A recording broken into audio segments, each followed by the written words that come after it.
آج ہم ایک ایسی قانونی دستاویز کا جائزہ لے رہے ہیں جو صرف ایک عدالتی فیصلہ نہیں بلکہ ایک پوری کہانی ہے۔ جی بالکل۔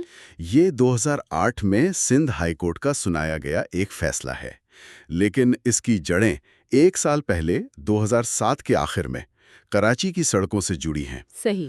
ذرا سوچیں، ایک نوجوان جو ملک کی ایک بہترین یونیورسٹی NED میں پڑھ رہا ہے، انجینئر بننے کا خواب دیکھ رہا ہے، اس پر اچانک دہشت گردی کا لیبل لگ جاتا ہے۔ اور اس کی پوری دنیا ایک لمحے میں الٹ جاتی ہے۔ اور اس سب کی بنیاد کیا ہے؟ صرف ایک شخص کا بیان۔ صرف ایک بیان؟ آج ہم اسی کیس کی گہرائی میں اتریں گے، دیکھیں گے کہ یہ سب کیسے شروع ہوا، ہائی کورٹ میں کیا دلائل دیے گئے، اور سب سے اہم، عدالت نے اس اصول پر اتنا زور کیوں دیا کہ برائی کو جڑ سے ہی اکھاڑ دینا چاہیے۔ جی۔ اور یہ ساری تفصیلات یہ ہمیں ملی ہیں 2009 YLR 169 سے۔ یہ اس کیس کا شائع شدہ فیصلہ ہے۔ اور یہ کیس اس لیے بھی غیر معمولی ہے کیونکہ یہ ہمیں انصاف کے نظام کی ایک اندرونی جھلک دکھاتا ہے۔ یہ ہمیں بتاتا ہے کہ جب کسی ہونے کے برابر ہوں تو ہمارا قانون اسے کیا تحفظ دیتا ہے۔ بالکل۔ یہ صرف غلام مجتبیٰ نامی ایک طالب علم کی کہانی نہیں، بلکہ یہ اس بات کی بھی عکاسی ہے کہ جب نظام پر نتائج دکھانے کا دباؤ ہو تو انصاف کا ترازو کیسے ڈگمگا سکتا ہے، اور پھر عدالتیں اسے واپس متوازن کیسے کرتی ہیں۔ تو چلیں کہانی کے آغاز پر چلتے ہیں۔ وقت ہے 28 نومبر 2007 کا، اور جگہ ہے کراچی کا علاقہ گلشن اقبال۔ یہ وہ دور تھا جب ملک میں ایمرجنسی بھی نافذ تھی۔ جی، اور سیکیورٹی کی صورتحال ویسے ہی بہت کشیدہ تھی، تو پولیس معمول کے مطابق گشت کر رہی تھی کہ ان کی نظر 4 افراد پر پڑی جو ایک مسجد کی دیوار پر پوسٹر لگا رہے تھے۔ اچھا۔ پولیس کو اپنی طرف آتا دیکھ کر 3 لوگ موٹر سائیکل پر بیٹھ کر فرار ہو گئے، لیکن ایک شخص محمد وقاص پولیس کی گرفت میں آ گیا۔ تنظیم کے پوسٹرز ملتے ہیں۔ اور ان پوسٹرز میں کیا تھا؟ عدالتی فیصلے کے مطابق ان پوسٹرز میں حکومت، فوج اور سیاسی رہنماؤں کے خلاف اشتعال انگیز مواد موجود تھا۔ اب پولیس کے پاس ایک ملزم تھا اور کچھ مواد۔ ٹھیک ہے۔ تو تفتیش کا اگلا مرحلہ تھا یہ جاننا کہ اس کے پیچھے اور کون لوگ ہیں۔ اور یہیں پر کہانی کا رخ غلام مجتبیٰ کی طرف مڑتا ہے۔ جی۔ تفتیش کے دوران محمد وقاص، جو خود گرفتار ہوا تھا، NAD یونیورسٹی میں پڑھنے والے ایک طالب علم غلام مجتبیٰ کا نام لیتا ہے۔ مجھے جو بات سب سے زیادہ حیران کر رہی ہے وہ یہ ہے کہ صرف ایک شخص کے کہہ دینے پر بغیر کسی تصدیق کے پولیس ایک یونیورسٹی کے طالب علم کے پیچھے پڑ جاتی ہے۔ کیا ہمارے نظام میں کوئی ابتدائی فلٹر یا چیک نہیں ہے؟ یہ ایک بہت اہم سوال ہے، اور اس کیس کی بنیاد بھی یہی ہے۔ قانونی طور پر ایک شریک ملزم کا بیان، جسے کنفیشن آف اے کو ایکیوزڈ کہتے ہیں، وہ ثبوت کا سب سے کمزور ٹکڑا سمجھا جاتا ہے۔ سب سے کمزور؟ جی، سب سے کمزور۔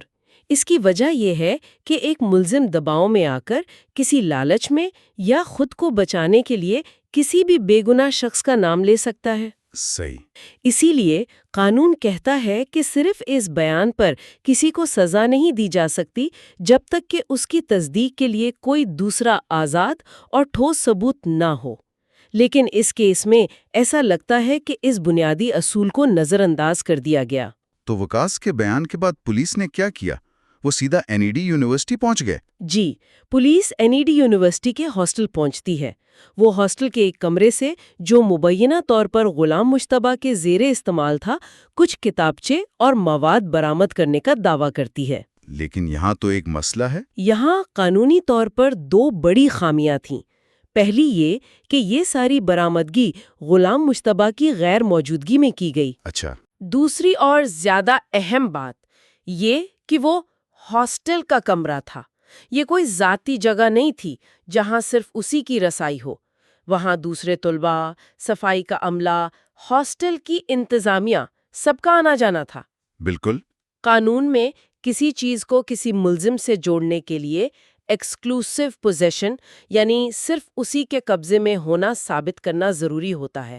یہاں ایسا کچھ نہیں تھا۔ یعنی کوئی بھی وہ مواد وہاں رکھ سکتا تھا؟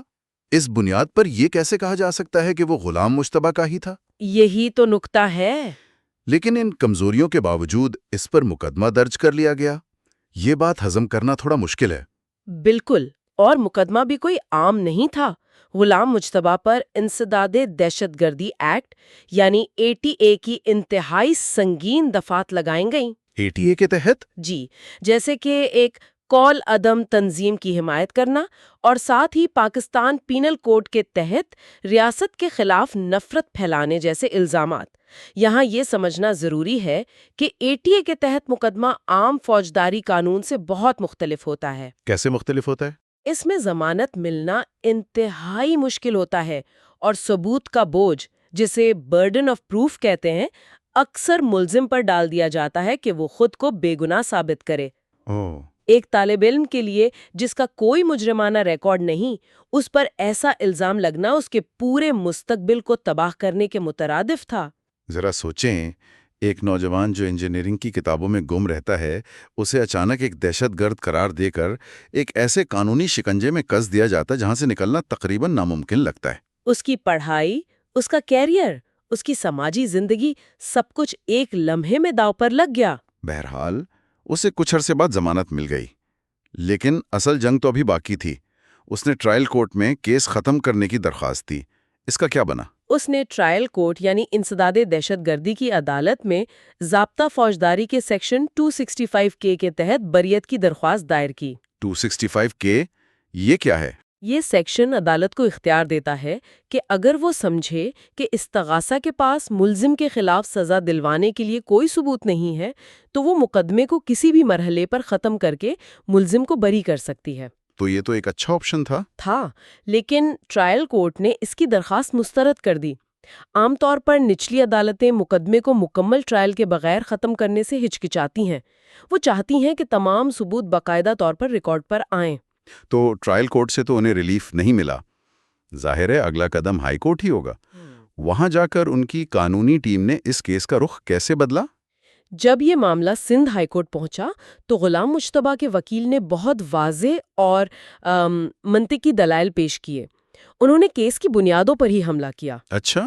ان کا پہلا اور سب سے مضبوط نقطہ وہی تھا جس پر ہم بات کر رہے تھے، شریک ملزم کا بیان۔ انہوں نے عدالت کو بتایا کہ پورے کیس کی عمارت صرف محمد وقاص کے بیان پر کھڑی ہے اور قانون کی نظر میں اس بیان کی کوئی حیثیت نہیں جب تک کہ اس کی تائید میں کوئی اور ثبوت نہ ہو۔ اور کوئی اور ثبوت تھا ہی نہیں؟ بالکل، استغاثہ کے پاس ایک بھی تصدیقی ثبوت موجود نہیں تھا۔ ایک منٹ، اگر پولیس کو خود معلوم تھا کہ ان کے پاس صرف ایک بیان ہے جو قانونی طور پر کمزور ہے، تو انہوں نے چالان میں نام ہی کیوں ڈالا؟ کیا یہ صرف خانہ بولی نہیں تھی؟ یہ ایک بہترین سوال ہے اور اس کا جواب غلام مجتبیٰ کے وکیل کے دوسرے اور تیسرے نقطے میں چھپا ہے۔ ٹھیک ہے۔ دوسرا نقطہ مبینہ برآمدگی سے متعلق تھا۔ وکیل نے دلیل دی کہ جو مواد ہاسٹل کے کمرے سے ملا وہ ایک مشترکہ جگہ سے ملا جہاں ہر کسی کی رسائی تھی، اس لیے اسے قانونی طور پر غلام مجتبیٰ سے منسلک نہیں کیا جا سکتا۔ یہ ثبوت کے بنیادی اصولوں کے خلاف ہے۔ ٹھیک ہے، یہ دونوں کا تو کیس کی کمزوری کو ظاہر کرتے ہیں، لیکن تیسرا نقطہ کیا تھا جس نے میرے خیال میں پولیس کے کیس کا تابوتی بند کر دیا؟ تیسرا نقطہ چالان کے بارے میں تھا۔ جب پولیس تفتیش مکمل کر کے چالان عدالت میں جمع کرواتی ہے تو اس میں مختلف کالم ہوتے ہیں۔ کالم نمبر 1 میں ان ملزمان کے نام ہوتے ہیں جن کے خلاف پولیس کے پاس ٹھوس ثبوت ہوتے ہیں، جن پر مقدمہ چلتا ہے۔ جی، اور کالم نمبر 2 میں ان لوگوں کے نام رکھے جاتے ہیں جن کے خلاف پولیس کو تفتیش کے دوران کوئی ٹھوس ثبوت نہیں ملتا۔ اور غلام مجتبیٰ کا نام؟ غلام مجتبیٰ کا نام کالم نمبر 2 میں رکھا گیا تھا۔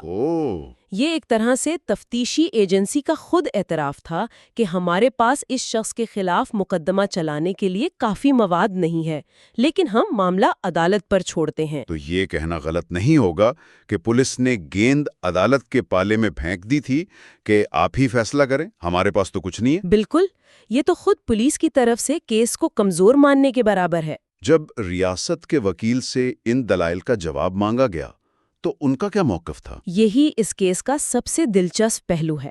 عدالتی فیصلے میں واضح طور پر لکھا ہے کہ ریاست کے وکیل ان ٹھوس قانونی نکات میں سے کسی کا بھی جواب نہیں دے سکے۔ کچھ بھی نہیں کہہ سکے؟ کچھ بھی نہیں۔ وہ اس بات کی تردید نہیں کر سکے کہ کیس صرف شریک ملزم کے بیان پر مبنی ہے، برآمدگی مشکوک ہے اور ملزم کا نام چالان کے کالم نمبر 2 میں ہے۔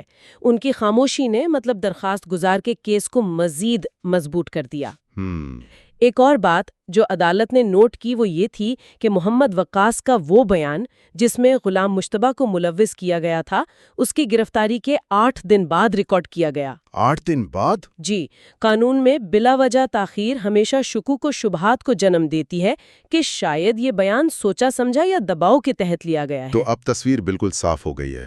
ایک کمزور بیان جو 8 دن کی تاخیر سے لیا گیا، ایک مشکوک برآمدگی اور پولیس کا اپنا اعتراف کہ ان کے پاس ثبوت ناکافی ہیں۔ جی، ان تمام چیزوں کو مد نظر رکھتے ہوئے سندھ ہائی کورٹ نے کیا فیصلہ سنایا؟ سندھ ہائی کورٹ نے درخواست گزار کے تمام دلائل کو تسلیم کیا۔ عدالت نے قرار دیا کہ غلام مشتبہ کے خلاف کارروائی قانون کے غلط استعمال یعنی abuse of the process of law کے زمرے میں آتی ہے۔ اچھا۔ عدالت نے واضح کیا کہ صرف ایک شریک ملزم کے بیان پر کسی شخص کو، خاص طور پر ایک طالب علم کو، اتنے سنگین مقدمے کی اذیت سے گزارنا انصاف کے تقاضوں کے منافی ہے۔ تو پھر کارروائی ختم کر دی؟ لہٰذا عدالت نے غلام مشتبہ کے خلاف انسداد دہشت گردی کی عدالت میں جاری تمام کارروائی کو کالعدم قرار دے دیا اور FIR کو بھی منسوخ کر دیا۔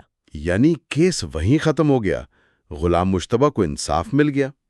لیکن اس فیصلے میں عدالت نے ایک اصول وضع کیا جو اس کیس سے بھی زیادہ اہم ہے۔ وہ کیا تھا؟ جی، عدالت نے صرف اس کیس کے حقائق پر فیصلہ نہیں دیا بلکہ ایک وسیع تر قانونی اصول کو دہرایا اور اس پر زور دیا۔ عدالت نے کہا کہ درخواست گزار کے خلاف الزامات بے بنیاد یعنی گراؤنڈ لیس ہیں۔ ٹھیک ہے۔ اور پھر عدالت نے ایک لاطینی محاورے کا حوالہ دیتے ہوئے کہا کہ یہ ایک طے شدہ اصول ہے کہ اگر کسی مقدمے کی بنیادی نہ ہو اور اس میں سزا کا دور دور تک کوئی امکان نہ ہو تو ایسی کارروائی کی برائی کو شروع میں ہی ختم کر دینا چاہیے۔ The evil should be nipped in the bud۔ بالکل، برائی کو جڑ سے ہی اکھاڑ دینا چاہیے۔ اس کا مطلب یہ ہوا کہ عدالت کا کام صرف یہ دیکھنا نہیں کہ ٹرائل کے آخر میں کوئی مجرم ثابت ہوتا ہے یا بے گناہ۔ جی، عدالت کی یہ بھی ذمہ داری ہے کہ وہ اس بات کو یقینی بنائے کہ کسی بے گناہ شخص کو انصاف کے نام پر ہراساں نہ کیا جائے۔ ایک طویل مقدمہ چاہے اس کا نتیجہ بری ہی کیوں نہ ہو، خود ایک سزا ہے۔ بالکل صحیح کہا آپ نے۔ وکیلوں کے چکر، عدالت کی تاریخیں، سماجی دباؤ اور ذہنی اذیت، یہ سب مل کر ایک شخص کو توڑ دیتے ہیں۔ یہ اصول اسی ہراسانی کے خلاف ایک ڈھال ہے۔ آپ نے بالکل صحیح کہا۔ میں نے اپنے کیریئر میں ایسے کئی کیسز دیکھے ہیں جہاں نوجوانوں کی زندگیاں صرف ایک کمزور بیان یا ایک جھوٹی FIR کی وجہ سے برباد ہو گئی۔ کئی سال جیل میں گزارنے کے بعد وہ باعزت بری تو ہو جاتے ہیں، لیکن ان کی زندگی کے وہ قیمتی سال کون واپس لائے گا؟ یہ کیس اس لیے ایک مثال ہے کہ ہائی کورٹ نے اپنی خصوصی اختیارات، جسے سیکشن 561A کہتے ہیں، کا استعمال کرتے ہوئے اس ناانصافی کو بہت ابتدائی مرحلے پہ ہی روک دیا۔ یعنی عدالت نے کہا کہ ہم کسی کو ایک بے بنیاد مقدمے کی چکی میں پسنے نہیں دے سکتے۔ جی، صرف اس لیے کہ ٹرائل ابھی شروع ہونا ہے۔ تو آج ہم نے دیکھا کہ کیسے دیوار پر پوسٹر لگانے کا ایک واقعہ ایک یونیورسٹی کے طالب علم کی زندگی میں طوفان لے آیا۔ اسے انسداد دہشت گردی جیسے سنگین الزام کا سامنا کرنا پڑا، لیکن آخر میں عدالتی نظام کے اندر موجود حفاظتی اقدامات نے ہی اسے بچایا۔ بالکل۔ ہائی کورٹ نے کمزور شواہد، تفتیش کی خامیوں اور انصاف کے ایک بنیادی حقوق کی روشنی میں اس پوری کارروائی کو ختم کر دیا۔ بالکل، یہ کیس نظام کی خود احتسابی کی ایک بہترین مثال ہے، لیکن یہ ہمیں ایک بہت گہرے اور پریشان کن سوال پر سوچنے پر بھی مجبور کرتا ہے۔ اور وہ سوال کیا ہے؟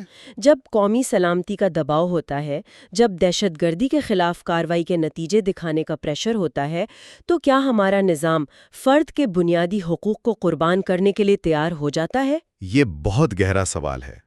اور اگر غلام مجتبہ، جو ایک بہترین یونیورسٹی کا طالب علم تھا اور جس کے پاس ہائی کورٹ تک جانے کے وسائل تھے، وہ اس شکنجے سے بچ نکلا، تو ان ہزاروں گمنام لوگوں کا کیا ہوتا ہے جن کے پاس نہ اچھی قانونی نمائندگی ہوتی ہے اور نہ ہی وسائل؟ کیا وہ آج بھی ایسی ہی بے بنیاد الزامات پر جیلوں میں نہیں سڑ رہے؟ یہ کیس ہمیں یہ سوچنے پر مجبور کرتا ہے کہ کیا انصاف صرف ان کے لیے ہے جو اس کی قیمت ادا کر سکتے ہیں؟ You are watching Legal Gupshup and GK with MD, your source for legal, historical, and breaking news. Don't forget to like, subscribe, and share for more informative content.